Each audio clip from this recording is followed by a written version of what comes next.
Infrastructure ఎంత, medical infrastructure ఎంత develop చేసిందో రాష్ట్ర ప్రభుత్వం సొంత నిధులతో, మీ అందరికీ తెలుసు, మీరు కూడా లైవ్లు చేసినటువంటి పరిస్థితి. సో మా 3 ఏళ్ల పరిపాలన మీరు చూడాలి. 2 ఏళ్ళు కోవిడ్ లో దేశం కాదు ప్రపంచం అంతా కుదిలైంది. సో దాన్ని మనం పరిగణలో తీసుకుంటే ఎట్లా? 50,000 ఇస్తాము, 1,00,000 ఇస్తాము, 10 లక్షలు ఇస్తామని ఎక్కడ చెప్పట్లేదు. ఎంత సంపాదిస్తారు టైగర్? ఇప్పటిదాకా ఈ 3 ఏళ్లలో ఎంత సంపాదించారు మీరు అన్నారు. ఇప్పుడు నేను అన్నదేంటి, సంక్షేమ పథకాలకి అప్పు చేసిస్తున్నారు, అప్పు చెయ్యకుండా ఇచ్చే స్థాయికి ఎప్పుడు వస్తారని అడుగుతున్నా.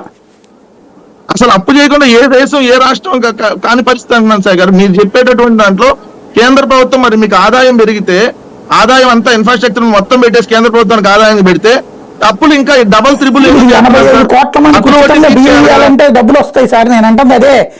దాంతో పాటు రోడ్లు వేస్తున్నారు వాళ్ళు, ఇండస్ట్రీస్ తెప్పిస్తున్నారు, ఇండస్ట్రియల్ జోన్లు పెడుతున్నారు.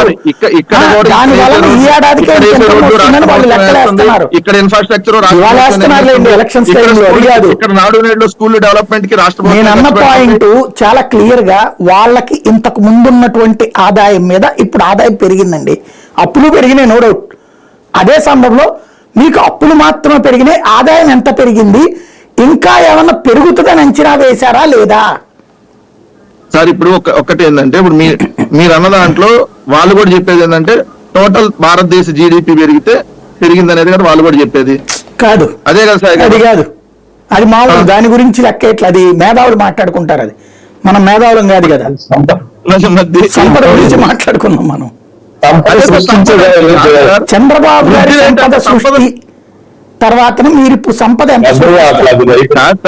2014లో 1,24,67,959 కోట్ల రూపాయల జీడిపి, ఇప్పుడు వాళ్ళు పెరిగింది 2,96,57,96 పెరిగింది. కాబట్టి దాన్ని పెరిగిన లెక్క చూపిస్తారు. దేన్ని కొలమానంగా చూస్తాం? లెక్కలే సంపదనే కొలమానంగా చూస్తాం సార్. మీకు సొంతగా వచ్చిన ఆస్తి ఎంత? నాకు తెలిసి అప్పటికి ఇప్పటికి మొన్న జగన్మోహన్ రెడ్డి గారు చూపెట్టింది 55,000 కోట్ల రూపాయలు చంద్రబాబు గారి టైంలో రాష్ట్ర ప్రభుత్వ సంపాదన ఉంటే, మీరు ఇప్పుడు 95,000 కోట్లకు వచ్చింది, అంటే 40,000 కోట్లు. ఇప్పుడు మీరు చెప్తున్నటువంటి సంక్షేమ పథకాలకి 75,000 కోట్లు అవుతుంది. అదే మన ఆయన చెప్పిన పవర్ పాయింట్ ప్రెజెంటేషనే. అంటే ఇప్పుడు దాంట్లో ఒక 5,000 కోట్లు ఎక్స్ట్రా పడుతుంది, అంటే 80,000 కోట్లు పడుతుంది. మీరు పెంచిన ఆదాయం 40,000 కోట్లు, ఇంకొక 40,000 కోట్లు ఎక్కడ సంపద సృష్టిస్తారా? 5 ఏళ్ళు ఆగాల? దేనికి 40,000 కోట్లు సార్? అంటే మేము ఇచ్చిన మీ సంక్షేమ పథకాల వరకు మీరు సంపాదించుకోవడం కాదు సార్.